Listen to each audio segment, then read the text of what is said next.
পুরুষ ভালোবাসা পেলে শান্ত নদীর মতো হয়ে যায়।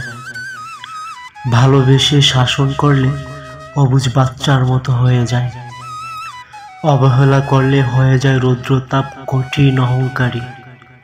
পুরুষ সব পারে, পুরুষ আগলে রাখে, অবহেলাও রাখে।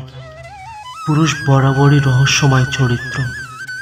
পুরুষকে যা দিবেন তা দ্বিগুণ করে ফিরে পাবেন। পুরুষ ভালোবাসা পেলে শান্ত নদীর মতো হয়ে যায়। ভালোবেসে শাসন করলে অবুঝ বাচ্চার মতো হয়ে যায়। অবহেলা করলে হয়ে যায় রৌদ্রতাপ কঠিন অহংকারী। পুরুষ সব পারে, পুরুষ আগলে রাখে, অবহেলাও রাখে। পুরুষ বরাবরই রহস্যময় চরিত্র। পুরুষকে যা দিবেন তা দ্বিগুণ করে ফিরে পাবেন।